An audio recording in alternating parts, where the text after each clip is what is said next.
Okay, so on our flutes, let's talk about how we have 3 points of balance on our hands. All right, so we want to make sure, first of all, our flute is in a knife-safe place. It can't fall off. Okay, we are never going to grab or squeeze our flute. Instead, we are always going to balance our flute gently. So in flute, we have 3 points of balance. The first point you can't see from this video because the first point is your chin. So you can't see my chin in this video, but we're going to talk about our hands. Okay? The very first thing we'll talk about is our left hand. Okay? So if you stick your left hand out like you're going to shake somebody's hand, at the bottom of your pointer finger, right where it meets your hand, okay, you have a little dent in your finger right there. And you can kind of think of that as being like the saddle that your flute sits in. Now, I drew an X on my finger. For X marks the spot. You do not need to draw it on your finger, but this is just to help you see where on my hand my flute is going to rest. My other point of balance is on my right hand, and it is my right thumb. So when I carefully pick up my flute, okay, on this hand, on X marks the spot, my flute is going to rest right on top of that X. And that X is going to be lined up so it is directly underneath this very first key on the flute. My right thumb is going to rest behind my F key. So you can find your F key by taking your pinky, put it on this teardrop key, and go 3, 2, 1 with your fingers. And where your pointer finger rests, this is called your F key. My thumb is going to go on the barrel of the flute right behind that F key, okay? It's not going to stick underneath like this, and it's not going to be touching the bars of my flute either.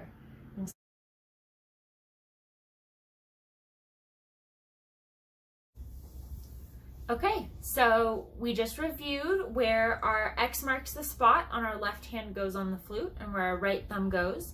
So now let's put it all together and at our third point of balance, which is our chin. So I'm going to grab my flute. Okay, I have it resting over here on the table so it doesn't fall. And I'm sitting down. I'd like you to be as well so that you can just rest your flute right on your knee as you work through this. And let's start with our right thumb. So this is our first point of balance. Okay, and like we talked about, it's going to go on the back of the flute right behind the F key.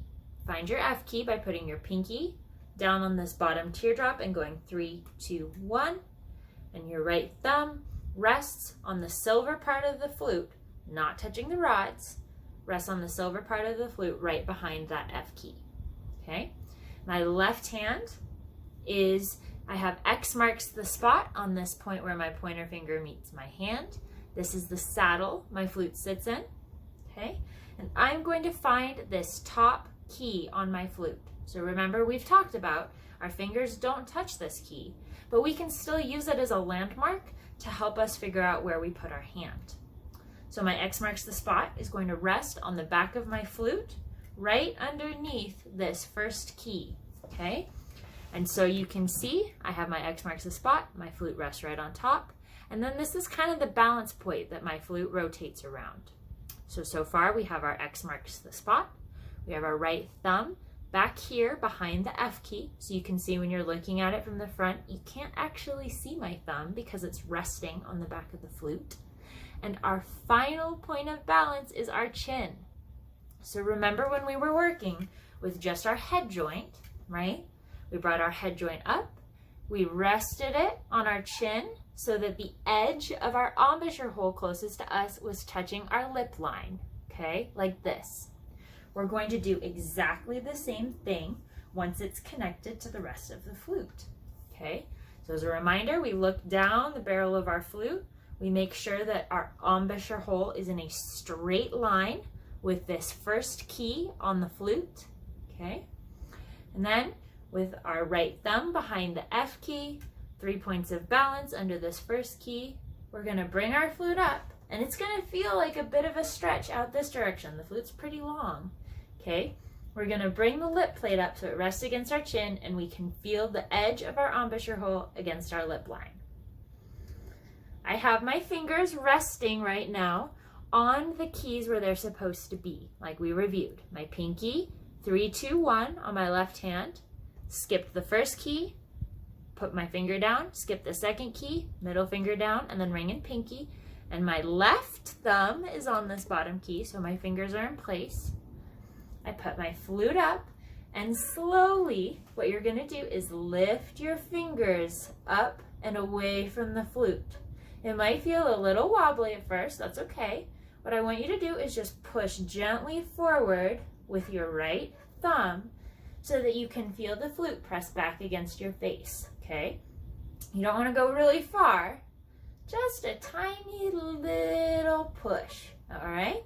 And now my flute is balanced. So I'm gonna get really close so you can see none of my fingers right now are touching any of the keys, okay? I'm not touching the rods of my flute. I'm not touching the keys of my flute. I have my flute completely balanced between my 3 points, okay? Once they're balanced, this allows me to do whatever I need to. My fingers are free to play my keys, or I can also practice my 3 points of balance. I can move my flute up and down. I can move my flute back and forth. I can make circles with my flute. And I encourage you to practice all of these things and see if you can do that while you are balancing. Now, take it slow. We don't want to drop our flutes, but it's really important that our flute is balanced because it allows our fingers to move quickly, and it's going to help our flute technique and help us make a better sound.